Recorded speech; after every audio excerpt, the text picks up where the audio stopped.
right.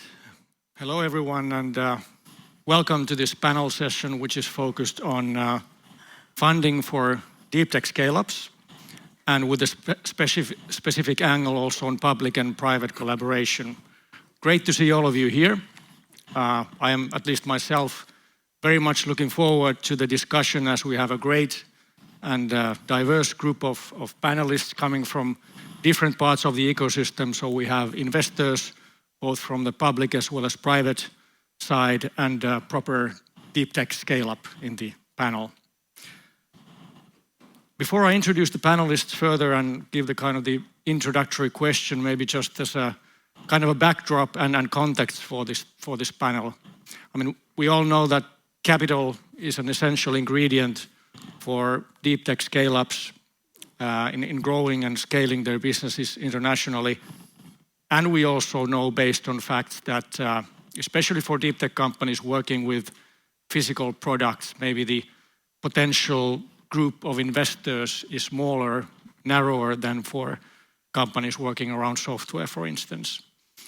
And we also have the recent market developments, which hasn't been really that helpful for raising larger rounds. But despite that, I don't think, and we don't think it's all doom and gloom. Quite the contrary, there are some good signals of the market picking up, and we'll hear more about those. And also, I think the ICEYE example as one of the recent large funding rounds in Finland is a very encouraging one. So, but if we start with Senan, so you're investment manager at Atlantic Bridge, which is a global growth equity firm with more than 1 billion of assets under management, and definitely one of the leading European late-stage investors. I mean, from your perspective, you see obviously a lot of deals and activity in the market. How would you describe the current market sentiment in the scale-up? Yeah, sure. And I get told I speak too fast quite a lot, so I apologize if I am a little bit quick. But challenging is probably the word. But as you said, there are kind of shoots of green, to be honest. The early stage certainly seems like it is more active, and there seem to be a lot more European and local investors investing at pre-seed and seed stage. And obviously, the point of this panel, we're talking about scaling up. I think 40% of growth rounds were led by non-European investors over the last number of years, and obviously there was a huge influx of those in 2021, and not just US investors, but also non-traditional venture investors who are investing in European companies. And they've obviously started to pull back, and there aren't that many dedicated deep tech investors at that stage. As you mentioned, we're kind of one of the largest dedicated deep tech investors here in Europe, but we don't just invest in Europe, So yeah, challenging, but I mean, I think deep tech as a sector performed pretty well in 2023. You look at it compared to 2022, it was almost flat, and 2022 was pretty much a record year for deep tech investment, whereas the overall European investment landscape was down, nearly 40%. So green shoots, yeah.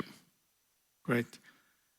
Then Minna, I mean, ICEYE fund has quickly become one of the most prominent and definitely one of the most active, if not the most active, European investors in deep tech. Is there anything you would like to add from your perspective in how you see the market at the moment?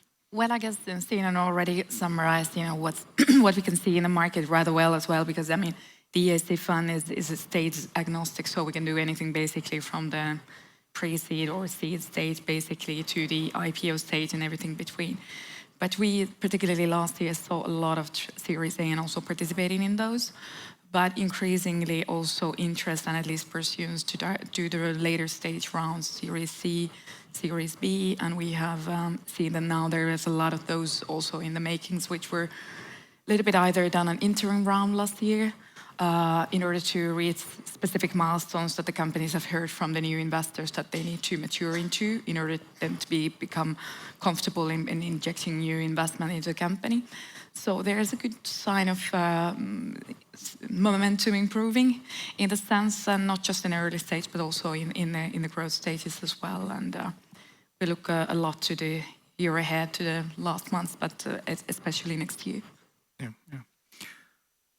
Then Susan, you as in the capacity of CFO of ICEYE, obviously have been raising not only one but two large funding rounds in the recent years, and the most recent one being earlier this year. And obviously ICEYE, besides being one of our portfolio companies, which we are proud of, is also one of the kind of the stars of the Finnish and even European deep tech ecosystem, I suppose. And one might think that for a company of your merits, it's actually easy to raise large funding rounds. But how was it from your perspective, if you think about and reflect on the recent experiences on your side?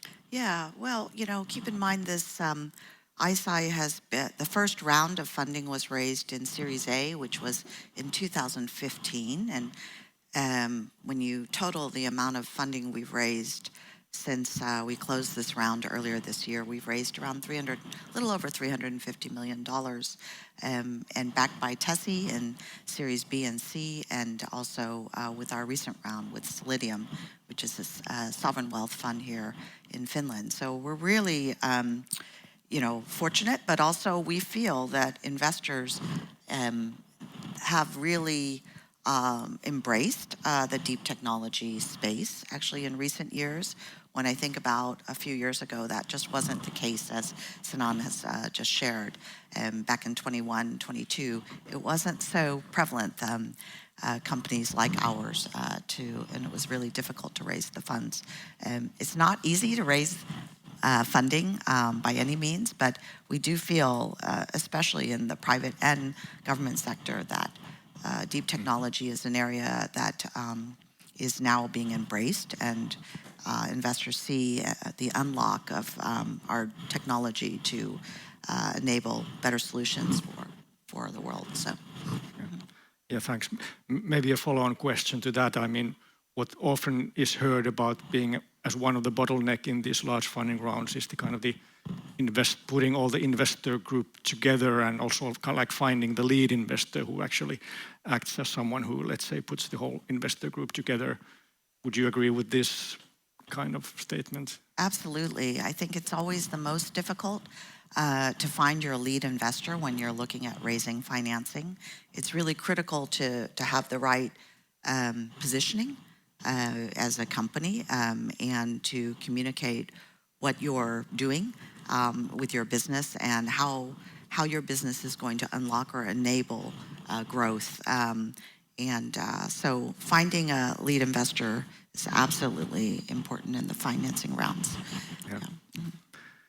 Then, Senan, I mean, obviously you have presumably a very, very big deal flow, good deal flow of companies in Europe. Are you seeing any patterns in terms of certain types of companies or certain sectors being more favored than others by investors at the moment, if we think about the late stage environment? Sure. I mean, I think it's kind of been obvious over the last year that AI has been everywhere, and I think that's a continuing trend. I mean, I think I was at an event last year where every second panel was on AI and generative AI and the landscape there, and I think that's still going to be a trend, but there's probably going to be a simmering down to a certain extent, where companies that have decided to add AI to their deck for the sake of having AI, they're going to move out of the pipeline, and the ones that are actively pursuing AI and really have the nuts and bolts of AI are going to continue raising. Semiconductors as well, I think, are seeing a huge amount of growth. Semiconductors has been one of our target sectors since the firm was founded 20 years ago. And our most recent investment was a UK semiconductor company, and I think there's a huge, obviously, interest from the government side as well, between the CHIPS Act here and in the US, and I think things that have a wrapper of technical sovereignty, I think, is something that we're hearing a huge amount of, and they're those key sectors that I think Europe has woken up to a certain extent, to say, look, we actually need this ourselves. So it's companies that fall within that remit of technical sovereignty that we're seeing a lot of, and that we're seeing are getting rounds closed and successfully raising funding rounds. Right. And if we, let's say, zoom into the Finnish ecosystem, we're obviously co-invested in one Finnish opportunity, but how do you see the strengths of the Finnish, let's say, technology areas? So what do you see that is interesting? Sure, and it's actually quite a similar ecosystem to Ireland. Finland and Ireland actually are pretty similar size countries in terms of population. Finland's obviously much bigger in terms of actual size, but there's an awful lot of seed investment in both countries and not a lot of dedicated growth growth investors. So there's a huge amount of really interesting deep tech companies at the seed stage.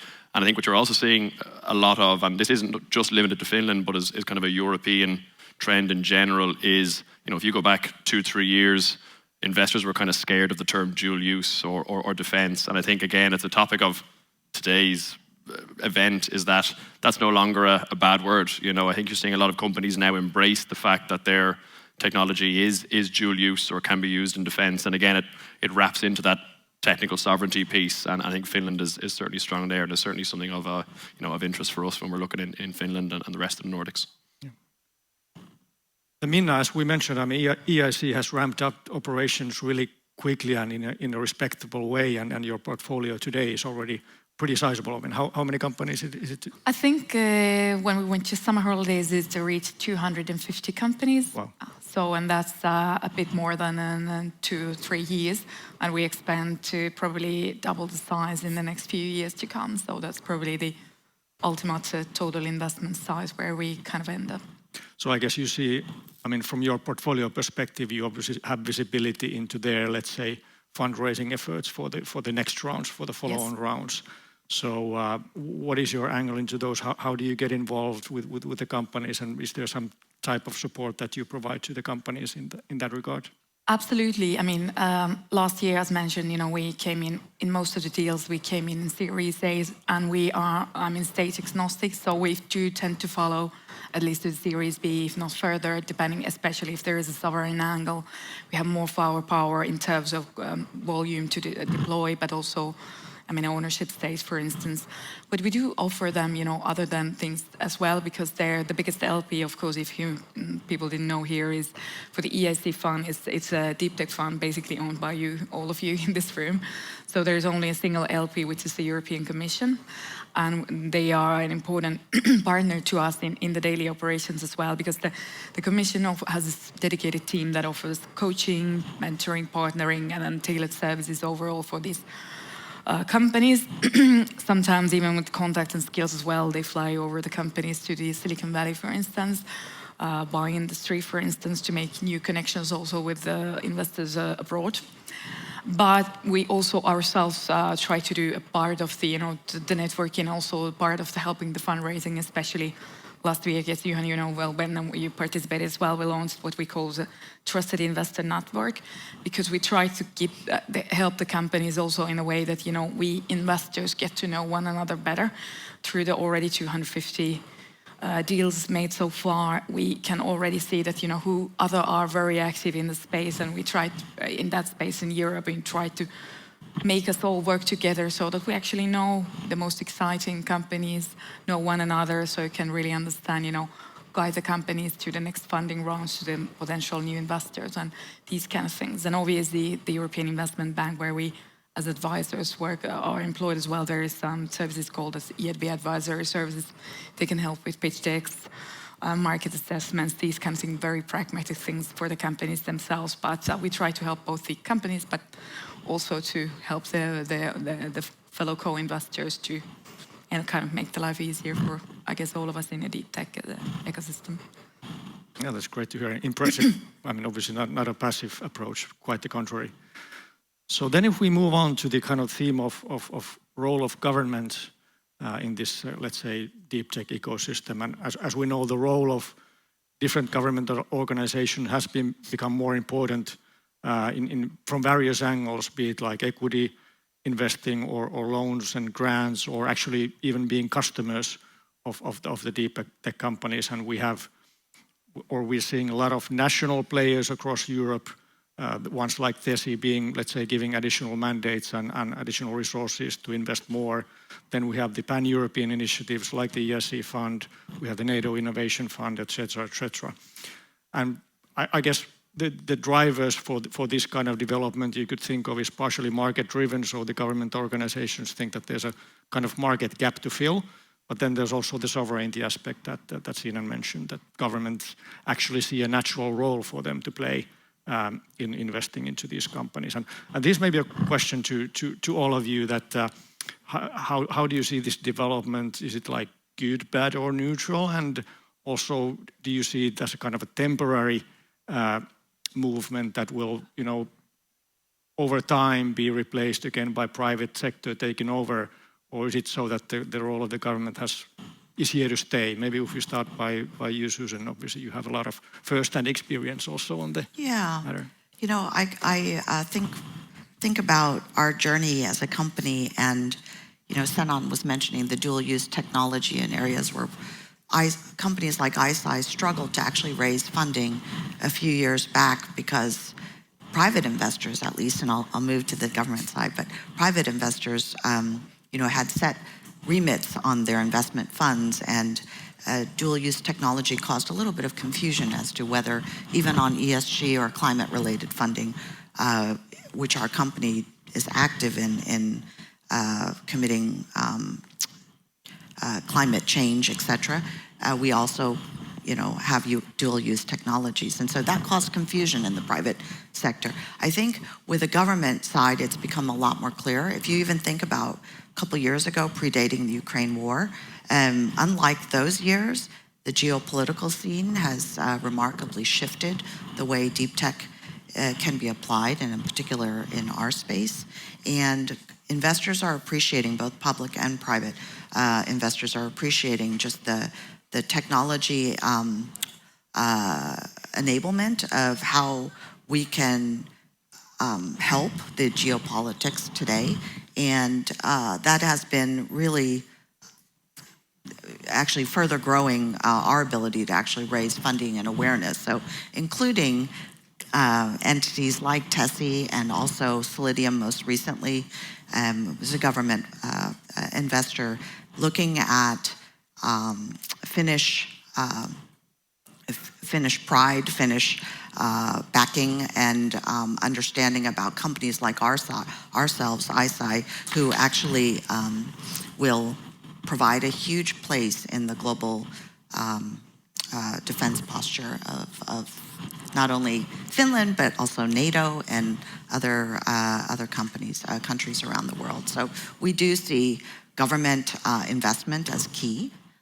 And we do think that companies in the deep technology space are going to see more investment from government-related investors. Yeah. How would you see them balance that from a kind of a private investor perspective? Yeah, sure. I mean, like when you look at the number of programs that are now happening in Europe from the government side, I mean, you've the Tech Champions Initiative, you obviously EIC stuff, you've EIB doing venture debt, you've the Green Deal, CHIPS Act, but then you've got individual governments also, launching funds that are targeting deep tech. Germany launched, I think, a 3 billion fund, France another 3 billion fund, UK Quantum Flagship Fund. You can go on and on at the amount of money that's going in there, and I think it's brilliant, to be honest. I think it is really shining a light on deep tech, which I think historically probably hasn't really been there. If you ask the average person in the street what is deep tech, I'd say your answers would vary very wildly. And I think now there is more of a knowledge of, well, actually this is stuff that's fundamental to, the nature of our planet and how it's changing, not just from a climate perspective, but in general, the technologies that we are investing in and that are being, presented here and shown here are, fundamentally changing what the planet is doing going forward, and it is, future technology. So I think having that brought to the forefront of people's minds by what government funding initiatives are doing is really, really important. And I think the interplay between government funding and private funding is probably here to stay. I don't really see it as a short-term thing, but ideally, you probably want the balance, and certainly at the later stage again, which is what we're talking about here, which is scaling companies. We need more funds of size who are targeting those larger rounds in deep tech. And again, I think, with this eye-opening that's happened across deep tech, I think investors as well are starting to,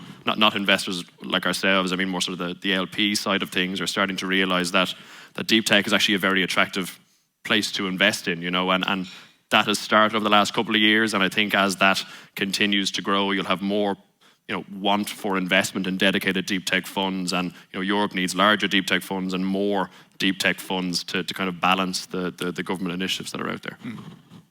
Yeah, I would say also if we can make this more conversational. Yeah, so also, you know, we're seeing that unlike previous years, like in the maybe 2020, 21 timeframe, we've seen investors really pivot to appreciating maybe deep technology and the fact that you're investing in infrastructure and capital expenditures that probably are not your traditional software kind of based companies. And that was always, from a CFO and a finance perspective, very difficult to communicate the growth in a company that was actually using or needing capital in order to grow the actual infrastructure of our business.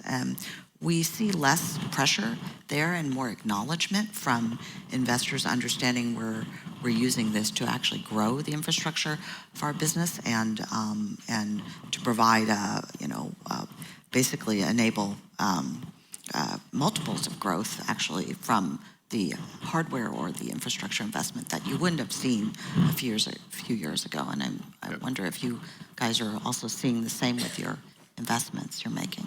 I think we're seeing that, and overall, just to continue a little bit on that, I think, you know, at least the purpose of the ICEYE fund and overall how we are seeing is that when we talk to the policy makers ourselves, because we are the taker of whatever they decide, is that, you know, some of the things just have been, you know, realized that they are too important to be left out to the market, basically. And good examples of those are, you know, what we saw during the pandemic when the global delivery chains were kind of put into halt, if not stopped, for a number of industries. And then once that was kind of a little bit started to fix, then we had the war in Ukraine, which at least in a European scale, you know, stressed the importance of the sovereignty, but also technological independence, and thereby, you know, combined effect is that we can see, you know, a number of things actually coming back to Europe instead of being at least totally, you know, outsourced to places like China or India or even dependence on the US to some extent. And indeed, what you mentioned about the hardware, I think, you know, it has been easy to see that, you know, to some point, you know, there is more appetite in what we can see in a portfolio to asset-light software kind of things, deep tech. I mean, that's understandable because it's usually a little more, you know, less capital intensive, but when it comes to actually, you know, building something huge, whether that's, you know, first in kind of plants or pilot plants, the actual next phases, or even the full scale, you know, energy plants, manufacturing plants, all these kind of things, there is very limited appetite so far in that space. We can do that, but, you know, definitely we would like to see more players coming to that, and there is still obviously the scale-up risk coming to that point, even though there's certain technological validation that is reduced step by step, but still, you know, it's like, I think we can see with Northvolt, for instance, you know, that it's not that easy, even with you have the capital to actually, you know, get the manufacturing in the scale, for instance, in even if you have tested technology. So I guess from our point of view, what we see is that definitely there is the need from a bottom up in various kinds of industry, maybe over time, and some of them are not that critical, and there the private market play a bigger role. But overall, you know, the deep tech is so diverse that I'm pretty certain that, you know, there will be a number of industries within that, you know, will be dependent on long-term public-private sector collaboration going forward. I guess with the point is to make that as smart as possible so that, you know, it's making most of the public money out and, you know, not to, on the other hand, crowd in or out the private sector there. And it kind of ties into Susan's point to a certain extent that there were certain misconceptions around deep tech investment in the past. You know, it takes longer for the company to scale and grow. You know, the returns are lower. It's more capital intensive. And I think, again, people are starting to come alive to the fact that that's not actually necessarily the case, you know. And yes, some of the investment might be going towards more capital intensive parts of the business, but overall it's not actually more capital intensive, and these deep tech companies that we're funding, they're not actually taking longer to scale, and the returns are actually, you know, higher for investors than they are in other instances. I think there was a great piece of research done by McKinsey and analysing, you know, 150 or so deep tech funds and, you know, 1,500 traditional venture funds over the last 20 years across the US and Europe. And deep tech, pure dedicated deep tech investors have actually outperformed the traditional class, you know. And I think, again, as people become aware and alive to that, we should hopefully see more investment coming in there.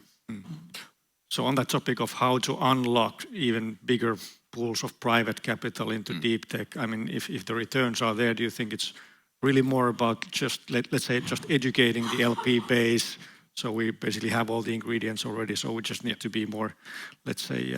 Yeah, it's an educational piece, and those misconceptions that I kind of mentioned, they need to be weeded out and really more spoken about clearly, that there actually are misconceptions and they're not actually true, and this is really what you should be funding, and not letting is the wrong word, but not relying on US investors or foreign investors or non-traditional investors to fund these European deep tech companies, or say, oh well, look, the government has funding in there.